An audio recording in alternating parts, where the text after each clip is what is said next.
Hello दोस्तों, नमस्कार, जय हिंद, जय भारत। हमने मिश्रण किसे कहते हैं, मिश्रण के गुण, मिश्रण के प्रकार, ये सब आपने पढ़ा है। पीछे वीडियो बनाकर आपको लोड किया गया है, उसको देखिएगा। आज हम पढ़ेंगे मिश्रण को किन किन विधि से अलग कर सकते हैं। अगर कोई चीज़ मिश्रण है, यदि कोई चीज़ मिश्रण है यानी 2 या 2 से अधिक तत्वों को अनिश्चित अनुपात में मिला देते हैं, मिश्रण हो जाता है। अगर कोई चीज़ मिश्रण हुआ है तो इसको किन किन विधि से अलग करेंगे, यही हम पढ़ेंगे कि कौन कितने विधि आते हैं मिश्रण को अलग करने का। तो चलते हैं, हम वीडियो स्टार्ट करते हैं। प्रश्न है कि मिश्रण को किन किन विधि से अलग किया जा सकता है। तो उत्तर है कि मिश्रण को निम्नलिखित विधि से इनके अवयव तत्वों को अलग कर सकते हैं। पहला नियम है हाथ से चुनकर। ये हाथ से चुनने वाला कौन कौन मिश्रण होते हैं। तो हाथ से चुनकर जो मिश्रण हम अलग करते हैं, जैसे सलाद है, उसमें खीरा, ककड़ी, प्याज, मरचा सब काटा हुआ है, उसे हाथ से चुनकर अलग अलग कर सकते हैं। जैसे चावल में आकर मिल गया है तो उसको भी हम आकर को हाथ से चुनकर अलग कर सकते हैं। तो हाथ से चुनकर जो भी चीज़ अलग करते हैं उसी को कहा जाता है कि हाथ से चुनकर मिश्रण को अलग कर सकते हैं। दूसरा पॉइंट है चलनी से चालकर। जैसे मान लिया कि बालू और पत्थर मिला हुआ है, तो बालू को चलने से चालकर शुद्ध बालू अलग करेंगे, पत्थर अलग करेंगे। वो चाला हुआ बालू से प्लास्टर कर लेंगे, पत्थर को ढालवा में कर देंगे। आटा और मानते हैं चोकर को अलग करना है तो चलनी से चाल लेंगे। जैसे चलनी से चालन दूल्हा ना होता है कि लोग चाल कर यानी दूल्हा को खोज खाज कर बेटी के लिए खोजता है, उसी को कहा जाता है चलनी से चालन दूल्हा। तो चलते हैं, हम तीसरा देखते हैं छन्ना विधि। छन्ना विधि से क्या होता है कि जैसे मान लेते हैं चाय बनाए, चाय में चाय पत्ती है, आदि है, तेजपत्ता है, इस सब को छन्ना है तो छन्ना विधि से हम अलग कर सकते हैं। चौथा है चुंबकीय पृथक्करण विधि। यह विधि उस पदार्थ के लिए करेंगे जो महीन हो और उसमें लोहे के कण मिला हुआ हो, तो चुंबक ले जाएंगे तो लोहा के कण सट जाएगा। जैसे गंध और लोहे के मिश्रण किया गया हो तो लोहा को चुंबक से साटकर अलग कर लेंगे। पांचवा पॉइंट है वाष्पन विधि द्वारा। तो यह विधि उसमें करते हैं जहाँ कोई ठोस पदार्थ जल में घुला हो, तो जल को वाष्प करके उड़ा देते हैं और ठोस पदार्थ बच जाता है।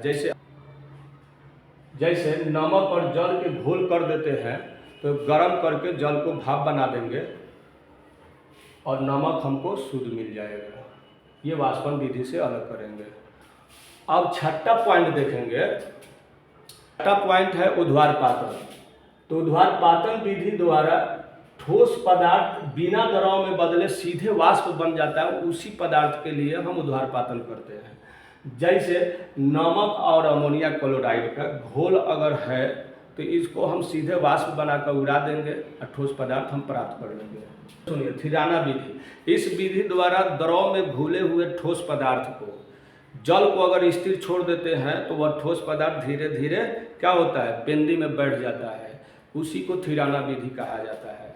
कोई पूछेगा थिराना विधि क्या है, तो थिराना विधि ऐसे प्रक्रिया है जिसमें कोई जल में ठोस पदार्थ घुले हैं और जल को स्थिर छोड़ देने पर ठोस पदार्थ पेंदी में बैठ जाता है, उसी को हम थिराना विधि कहते हैं। थिराना विधि आपने सुना कि ठोस पदार्थ द्रव में घुला दिया जाए और द्रव को स्थिर छोड़ दिया जाए तो ठोस पदार्थ पेंदी में बैठ जाता है, उसी को थिराना विधि कहते हैं। जैसे मिट्टी और पानी के घोल में छोड़ देंगे पानी को स्थिर, तो क्या होगा, मिट्टी पेंदी में बैठेगा। बालू और पानी को मिला देंगे तो बालू क्या होगा, पानी को जैसे स्थिर छोड़ेंगे बालू पेंदी में बैठ जाएगा। तो इस विधि द्वारा हम पानी और ठोस पदार्थ को अलग करते हैं। थिराना विधि द्वारा हम द्रव और ठोस पदार्थ का घोल करते हैं और पानी को स्थिर छोड़ देते हैं, तो क्या होता है कि ठोस पदार्थ जो होता है पेंदी में बैठ जाता है। जैसे बालू का और पानी का घोल, मिट्टी, गोबर, ये सब का घोल करते हैं तो ये सब नीचे बैठ जाएगा ठोस पदार्थ। चैनल पर नए हैं तो सब्सक्राइब करें, जिसको स्क्रीनशॉट लेना है ले ले। आगे देखें क्लास। अब केंद्रीकरण विधि या मंथन विधि। तो मंथन विधि में क्या होता है कि द्रव में निलंबित कण के लिए प्रयोग किया जाता है। यानी द्रव में वैसा कण घुला हो जो दिखाई नहीं दे रहा है और उसको हम अलग करेंगे, तो अब केंद्रीकरण विधि या मंथन विधि करेंगे।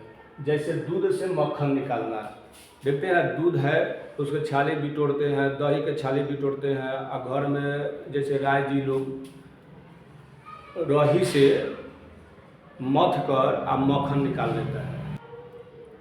कृष्ण भगवान के ज़माने में देखिएगा, कृष्ण जी जो है मक्खन चुरा कर खाते थे, इसलिए कृष्ण भगवान को हम मक्खन चोर भी कहते हैं। 9 नंबर में परिभाषित शतरंज विधि है। इस विधि द्वारा वैसे पदार्थ को अलग किया जाता है जो दोनों द्रव है मिल गया और उनके द्रव्यमांक 10 डिग्री सेल्सियस का अंतर हो। जैसे alcohol 65 degree Celsius, acetone 56 degree Celsius, इन दोनों के बीच 10 डिग्री का अंतर है। तो 10 डिग्री का अंतर होने के कारण जब इनको अलग करेंगे तो परिभाषित शतरंज विधि लगा देंगे। समझ में आया? तो आगे देखिए 10 नंबर पर। 10 नंबर पर क्या कहता है कि क्रोमैटोग्राफी विधि।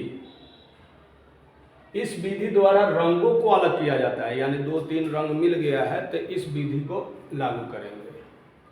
जैसे स्याही, क्रोमा का अर्थ होता है रंग। जिसको स्क्रीनशॉट लेना है ले ले, और नए हैं तो सब्सक्राइब करें, कॉपी में नोट कर ले, और आगे पढ़ेंगे यौगिक और मिश्रण में अंतर। चलिए